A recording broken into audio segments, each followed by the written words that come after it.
सेना उद्धव बाळासाहेब ठाकरे पक्षाच्या वतीने आजच्या या पत्रकार परिषदेमध्ये आपल्या सगळ्यांचं मनपूर्वक स्वागत आहे।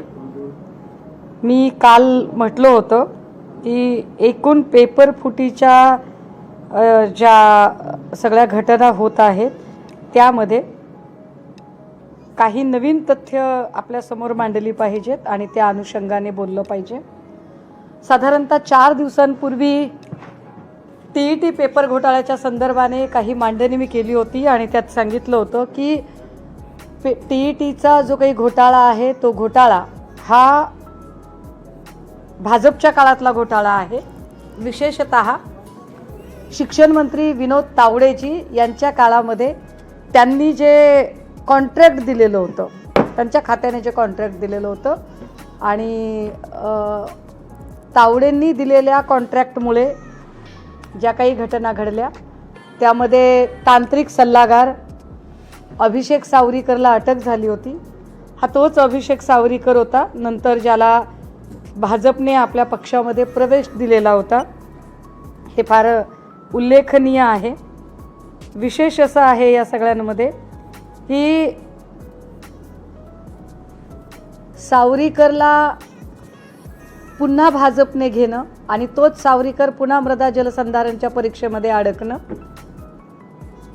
या सगळ्यांमध्ये ज्या सुशील खोडवेकरांचं नाव आलं होतं त्या खोडवेकरांना एकनाथ शिंदेंनी आपल्याकडे महत्त्वाच्या पोस्टिंगला घेणं, ह्या सगळ्या गोष्टी जर बघितल्या तर भाजपा गुन्हेगारांना जे अतिशय भ्रष्ट लोक आहेत त्यांच्या फायली नष्ट करून त्यांना आपल्यामध्ये सामावून घेते असं चित्र दिसतं।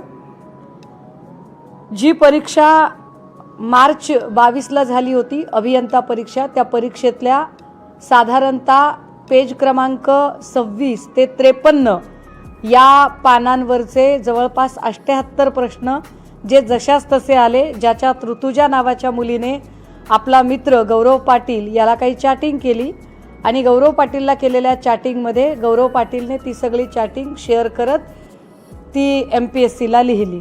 हा सगळा आता आपल्या समोरचा पट आहे। मला वाटतं सकाळी त्यावर NCP नेते रोहित पवारजी यांनी सुद्धा पत्रकार परिषद घेतलेली आहे। अर्थात रोहित पवार यांनी जे काही मुद्दे मांडले आणि जे गौरव पाटीलला जे ऋतुजा नावाच्या विद्यार्थिनीने सगळं पाठवलेलं होतं, हा गौरव पाटील आता बऱ्यापैकी माझ्या माहितीप्रमाणे त्याच्यावरही खूप सारं प्रेशर असल्यामुळे आणि पुन्हा सगळी लोकांकडून त्रास होत असल्यामुळे तो कदाचित सगळ्यांच्या संपर्कात नाही आहे। परंतु एकूण जर या सगळ्या पेपर फुटीची जर सगळी कॉन्स्पिरन्सी बघितली तर त्या कॉन्स्पिरन्सीमध्ये वारंवार पेपर फुटतात, वारंवार त्या गोष्टी केल्या जातात। हे फार आवर्जून आणि अत्यंत जबाबदारीने नमूद केलं पाहिजे की स्टेट बँक ऑफ इंडियाने 2019-20चं जे त्यांचा जो एकूण अहवाल मांडला होता त्या अहवालात सांगितलं की आम्ही सगळ्यात जास्त प्लसमध्ये आहोत आणि आमचं प्लसमध्ये आमचा जो प्रॉफिट आहे तो प्रॉफिट कशाचा आहे तर स्टेट बँक ऑफ इंडियाने सांगितलं की आमचा प्रॉफिट हा अजिबात होम लोनचा नाही आहे, व्हेकल लोनचा नाही आहे, कुठल्याही रेट इंटरेस्टचा नाही आहे, फिक्स्ड डिपॉझिटचा नाही आहे, कुठलीही म्युच्युअल फंडिंगच्या इन्व्हेस्टिंगचा नाही आहे। मग स्टेट बँक ऑफ इंडियाचा प्रॉफिट कशाचा आहे तर त्यांनी असं सांगितलं की आमच्याकडे वेगवेगळ्या परीक्षांचे जे चलन भरले जातात त्या चलनांचा खरा प्रॉफिट आहे। उदाहरणार्थ जर आपण एक साधी गोष्ट जर गृहीत धरली की टीईटी परीक्षेमध्ये 5 लाख मुलांनी अर्ज भरलेले होते, 5,84,000 समथिंग, याच्यातल्या प्रत्येक मुलाला किमान 1000 ते 1200 रुपयाचा DD काढावा लागतो, म्हणजे ढोबळ मानाने 1 कोटी रुपये जमा होतात।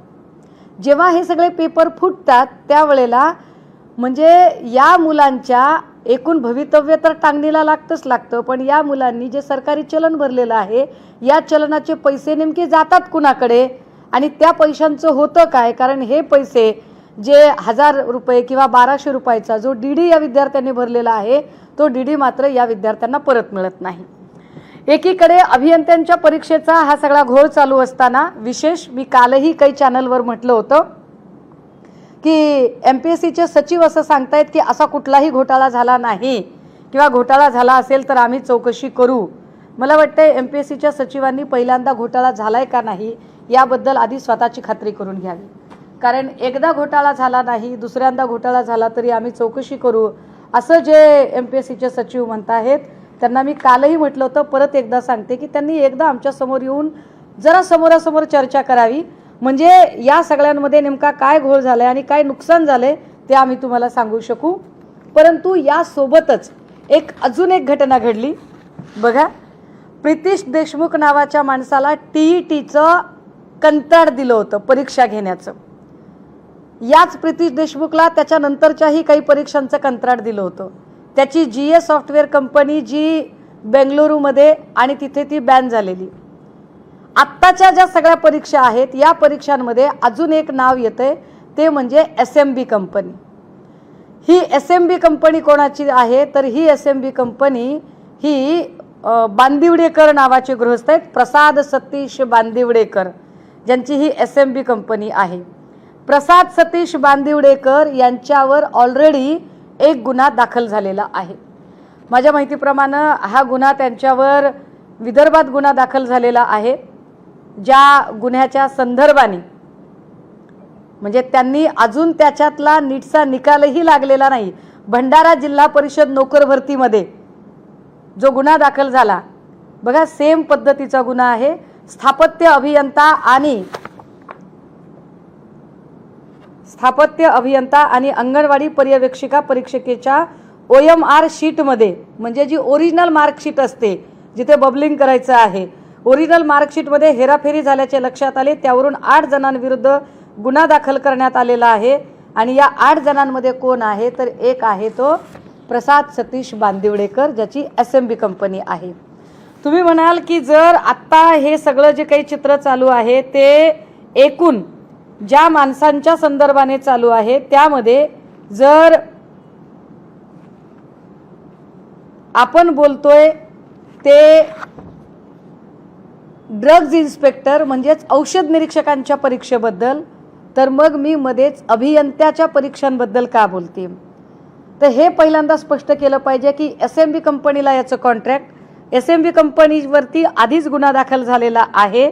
एकूण ज्या परीक्षा होत आहेत MPSCच्या परीक्षा घेणारी अजून एक यंत्रणा वेगळी, आणि या परीक्षा जी औषध निरीक्षकाची परीक्षा ती IBPS कडून घेतली गेली.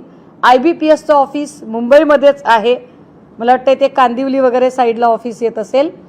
या IBPS कडून ज्या परीक्षा होतात त्याचं कंत्राट जे खाली दिलं जातं ते TCSला दिलं जातं.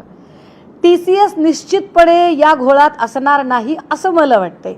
परंतु TCS ज्या ज्या लोकांवर खाली जबाबदारी सोपवतं, टाटा इन्स्टिट्यूट, TCS ज्यांच्यावर जबाबदारी सोपवतं त्यांच्याकडून खरंच त्या पद्धतीने काम करून घेतलं जातं का. कारण अभियंत्यांच्या परीक्षेमध्ये भंडाऱ्याला ऑलरेडी घोळ झालेला आहे. या घोळामध्ये बांदिवडेकरवर गुन्हा दाखल झालेला आहे, SMB कंपनीचा त्यात संदर्भ आहे, आणि नवी अभियंत्यांच्या परीक्षेचा परत एक घोळ समोर येतोय, तो येतोय पुण्यातनं. हे फार उल्लेखनीय आहे की राज्याच्या मुख्यमंत्र्यांच्या अधीन या सगळ्या परीक्षा असतात, त्यांच्या खात्याच्या अधीन. राज्याच्या मुख्यमंत्री फडणवीस साहेबांच्या खात्याच्या अधीन जे वेगवेगळ्या गोष्टी आहेत त्याच्यात ही परीक्षा पण येते. त्या दिवशी मुख्यमंत्री महोदय सांगतायत की आमच्या काळात काही झालं नाही, तर तुमच्या काळात किती पेपर फुटलेत. तर अगदी काल अजून एक प्रकरण पुढे आलं, ज्या प्रकरणामध्ये पुणे महानगरपालिकेने घेतलेल्या अभियंत्याच्या परीक्षेमध्ये सुद्धा पेपर फुटले. आणि पेपर फुटत असताना डायरेक्ट जी मुलं पेपर देत होती त्या मुलांच्या कम्प्युटरचे फोटो काढून बाहेर पोचवले गेले. शेवटच्या अर्ध्या तासात हे फोटो पोचवले गेले. या संबंधाने अभियंत्याची परीक्षा देणारी जी मुलं आहेत या मुलांनी तक्रार नोंदवली, आपली माहिती त्यांच्याकडे दिली. विशेष बघा, ही पण जो या स्क्रीनशॉटमध्ये ऋतुजा TCS जी दिसते पहिल्या परीक्षेत त्याच्यात पण TCSचा संदर्भ दिसतोय. हे फार विशेष आहे की अभियंत्यांच्या परीक्षेमध्ये पुण्यातही पुन्हा हा गोंधळ होतो आणि पुण्यात पुन्हा एकदा या संदर्भातले जे पेपर आहेत ते पेपर फुटतात. आणि यावर वारंवार पेपर फुटी होऊन सरकार मात्र याच्याकडे अजिबात लक्ष देत नाही। आम्ही त्यांना वारंवार सांगतोय की हा पेपर फुटलेला आहे, या पेपरचा निकाल चुकीचा लागलेला आहे, मात्र तरीही त्याकडे अजिबात कुठल्याही प्रकारे लक्ष दिलं जात नाही। पुणे महानगरपालिकेतला कनिष्ठ अभियंत्याची जाहिरात 9 जानेवारी 2024ला निघालेली होती। 169 पदांच्यासाठीची ही जाहिरात होती, ज्याच्यामध्ये जवळपास 44,000 विद्यार्थी हे परीक्षेला बसले होते। बघा, फक्त 169 जागांच्यासाठी जेव्हा 44,000 विद्यार्थी बसतात आणि 44,000 विद्यार्थी जर बसत असतील आणि एका विद्यार्थ्याला 1,000 रुपयाचं जरी आपण जरी म्हटलं की त्याला 1,000 रुपयाचं चलन भरायचं आहे, तर 44,000 गुणिले 1,000 हे पैसे किती होतात आणि एवढं चलन कोणाच्या खिशात चाललंय? बरे, विशेष गोष्ट अशी आहे की परीक्षा 22, 23 आणि 29 एप्रिल 2026ला 7 शिफ्टमध्ये पार पडली होती। 9 जून 2026ला पुणे मनपाकडून अधिकृत संकेतस्थळावर त्याचा निकाल प्रसिद्ध झाला होता, पण या निकालामध्ये आय लव्ह PDF या संकेतस्थळावर एडिट केलेला होता। या बाबतीत सर्व विद्यार्थ्यांनी आक्षेप घेतल्यानंतर 15 जून 2026ला म्हणजे अगदी मागच्या महिन्यात पुणे मनपाने परत निकाल लावून विषयानुसार यादी प्रसिद्ध केली। आता ज्या पोरांना वाटलं की आपण पास होणार आहोत, आपले मार्क्स कमी कसे काय झाले, म्हणून जी पोरं अर्ज करायला गेली आणि त्याच पोरांनी ज्यांचा निकाल ज्यांना पास केलेला आहे त्यांच्या मार्कशीट आम्हाला मिळाव्यात असं म्हणत ज्यावेळेला माहिती अधिकाराखाली त्या मार्कशीट मागवल्या, त्यावेळेला पुणे मनपाचा किती भोंगळ कारभार असेल की ज्यांनी मार्कशीट मागवल्या नेमक्या त्या मुलांना या परीक्षेत नापास केलं गेलं। म्हणजे जी मुलं या सगळ्यांच्या विरोधात आवाज उठवतील त्या मुलांना आम्ही अजिबात कुठल्याही पद्धतीने याच्यात परीक्षेमध्ये सक्सेस होऊ देणार नाही अशी जी मांडणी केली जाते, ह्या मांडणीला आक्षेप आता नोंदवला जातोय। या सगळ्यांमध्ये ज्या 3 कंपन्यांची मी पुन्हा नावं घेते की प्रितिश देशमुखची कंपनी असेल, जी TETची कंपनी, प्रितिश देशमुखचं आत्ता पुढे काय करणार, एका पत्रकार परिषदेच्या नंतर भिवंडीवरून तुम्ही साधारणतः भिवंडी पोलीस स्टेशनला UP बिहारचे 14 एजंट जमा केले। हे एजंट इतके सर्वदूर विखुरलेले आहेत, एवढ्या वेगवेगळ्या पद्धतीने काम करतात, पण TETवरचं अजूनही आत्ताचे शालेय शिक्षण मंत्री दादा भुसे यांचं काहीही स्टेटमेंट येत नाही। अनेक अधिकाऱ्यांना शालेय शिक्षण खात्याच्या अधिकाऱ्यांशी बोललं असता नाव न सांगण्याच्या अटीवर अधिकारी सांगताहेत की आमच्याकडे तपासाचा सगळा अहवाल तयार आहे, पण भुसे साहेबांनी लक्ष दिलं पाहिजे। म्हणजे भुसे साहेब यांनी या सगळ्या TET परीक्षेच्या घोटाळ्यामध्ये एकूण किती लोक आत्ता अडकलेले आहेत आणि त्या लोकांवर काय काय कारवाई झालेली आहे या सगळ्यांच्या संबंधाने एकदा बोललं पाहिजे। ज्या सुशील खोडवेकरला आरोपी क्रमांक 1 म्हटलं गेलेलं आहे, तो खोडवेकर दादा भुसे ज्या पक्षात आहेत त्याच पक्षाचे मुख्य नेते शिंदे यांच्याकडे का घेतलेला आहे यावर दादा भुसेंनी स्पष्टीकरण दिलं पाहिजे। ते अजूनही स्पष्टीकरण दिलं जात नाही, हे फार विशेष आहे। जे देवेंद्रजी ऑन रेकॉर्ड ऑन इयर कमालीचं खोटं बोलतात, त्या देवेंद्रजींकडून अजूनही हे स्पष्ट होत नाही की महाराष्ट्रातल्या अशा किती परीक्षांचे तुम्ही घोटाळे अजून होऊ देणार आहात आणि त्यावर तुमची कारवाई काय। संसदेत हे बिल मांडलं जाणार वगैरे सगळं सांगितलं जाते, पण महाराष्ट्रात या पेपर फुटीच्या संदर्भाने तुमच्याकडे नेमकी अशी काय माहिती आहे आणि त्या संदर्भाने तुम्ही आता काय पावलं उचलणार आहात। तंत्र शिक्षण मंत्री असणारे चंद्रकांत पाटील जी असं सांगताहेत की एखादा आंबा कुणी चोरला म्हणून काय त्याला फाशीची शिक्षा द्यावी का। खरं तर भाजपच्या सगळ्या लोकांना आणि एकूण म्हणजे भाजपच्या विचारांवर प्रेम करणारे, भाजपशी साधर्म्य असणारे अशी जी माणसं आहेत ती सगळीच आंबाप्रेमी आहेत। संभाजी भिडेंना आंब्याबद्दल प्रेम आहे, अक्षय कुमारला आंब्याबद्दल प्रेम आहे, चंद्रकांत पाटलांना आंब्याबद्दल प्रेम आहे। आता चंद्रकांत पाटील असं सांगतायत की एक जर पेपर फुटला असेल किंवा एखाद्याकडून चूक झाली, एक आंबा चोरला तर त्याची शिक्षा किती, तुम्ही जीव घ्यायची द्याल का।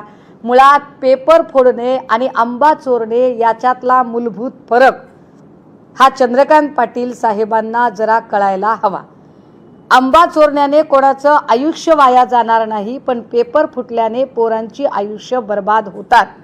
ही आयुष्य बर्बाद व्हायला जे लोक कारणीभूत आहेत त्यांच्यावर खरंच तुमची कारवाई करण्याची इच्छाशक्ती आहे का? त्याचं कारण असं हे प्रश्न का विचारावे लागतात तर महाराष्ट्र राज्य लोकसेवा आयोगाचे अध्यक्ष श्रीयुत भीमनवार आहेत, जे IAS ऑफिसर आहेत। आम्हाला हा संबंध अजिबात जोडायची इच्छा नाहीये, आम्हाला तो जोडण्यात कसलाही रस नाही। मात्र MPSCचे अध्यक्ष भीमनवार हे नागपूरचेच आहेत, माननीय मुख्यमंत्री महोदय नागपूरचे आहेत।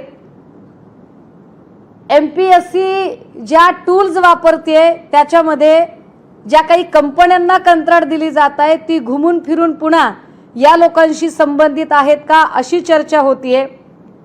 पेपर जेव्हा फुटला तेव्हा मागच्या वर्षीचा जो पेपर फुटलेला आहे, विशेषतः DIचाच पेपर, ज्याला आपण काय म्हणू की ड्रग्ज इन्स्पेक्टरचा जो पेपर आहे, तो पेपर जो मागच्या वर्षी फुटला तो पुन्हा नंदुरबारमध्येच फुटला होता। पेपर सतत नंदुरबारमध्ये कसे फुटतात, नंदुरबारमध्ये पेपर का फुटतात? जळगाव नंदुरबार या भागात गिरीश महाजनांचं प्राबल्य आहे, फार त्यांचा मोठा प्रभाव आहे। त्यामुळे गिरीश महाजनांचा आम्हाला असं म्हणायचं नाही की गिरीश महाजनांचा काही याच्यात संदर्भ आहे, संबंध आहे, पण गिरीश महाजन जर सगळीकडे संकटमोचन असतील तर परीक्षेचं संकट ज्या पोरांवर आलेलं आहे आणि आता सरकारवरही घोंगावत आहे, त्या सगळ्या संकटाच्या संबंधाने गिरीश महाजनांचं नेमकं काय म्हणणं आहे यावर गिरीश महाजनांनी एकदा बोललं पाहिजे। कारण पेपर सतत त्यांच्या भागातनं फुटत आहे। ड्रग्ज इन्स्पेक्टरचा, औषध निरीक्षकाचा पेपर जसा या वर्षी फुटला तसा तो मागच्या वर्षी सुद्धा फुटलेला आहे। मागच्या वर्षी तो पेपर फुटताना त्यावेळेला जे संबंधित तिथले आयुक्त आहेत त्यांनी ऑलरेडी यावर एक सेकंड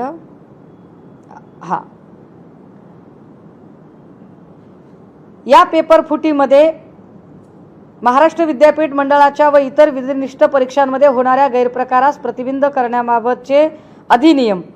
आता यामधल्या ज्या काही लोकांना श्रीमती अश्विनी विजयकुमार जमादार, वय 47 वर्ष, धंदा शासकीय नोकरी, ह्या खारघरच्या आहेत। समक्ष पोलीस ठाण्यास हजर होऊन अन्न व औषध प्रशासन महाराष्ट्र राज्य FDA यांचेकडील सरळ सेवा पदभरती FIR क्रमांक 222-25/4 दिनांक 23/5/2025 रोजी अन्वये। बघा, मागच्या वर्षीची परीक्षा आहे आणि मागच्या वर्षी सुद्धा पेपर फुटलाय। या पदावर नंदुरबार येथे या ताई 8 फेब्रुवारी 2023 पासून मी कार्यरत आहे। आयुक्त अन्न व औषध प्रशासन महाराष्ट्र राज्य यांनी वरिष्ठ तांत्रिक सहाय्यक तसेच विश्लेषण रसायनशास्त्र या परीक्षा 18 डिसेंबर रोजी नियुक्त करण्यात येऊन करार करण्यात आला आहे। दिनांक 30 डिसेंबर 24 रोजी व दिनांक 31 डिसेंबर 24 रोजी वरिष्ठ तांत्रिक सहाय्यक तसेच विश्लेषण रसायनशास्त्रज्ञ या 2 पदासाठी महाराष्ट्र भरती परीक्षा ऑनलाईन पद्धतीने घेण्यात आली होती। सायन्स त्या दरम्यान नंदुरबार जिल्ह्यात Shri Kakasaheb Hiralal Maganlal Chaudhari arts commerce science महाविद्यालय नंदुरबार या सेंटरवरती त्यांची पर्यवेक्षक म्हणून नियुक्ती झाली असं त्या स्वतः सांगतात। FDA म्हणून त्यांची नियुक्ती झाली आणि पुढे त्या सांगतात की व त्याचप्रमाणे TCS डिपार्टमेंटमध्ये रिद्धेश किशोर भारंबे व सुहास संभाजी थोरावत व सेंटरवरील इतर कर्मचारी अशांची नियुक्ती करण्यात आलेली होती। सदर सेंटरवर दिनांक 30 डिसेंबर 2024 रोजी पहिले सत्र सकाळी 9 ते 10:30, दुपारी 12:30 ते 2 आणि तिसरे सत्र संध्याकाळी 4 ते 5:30।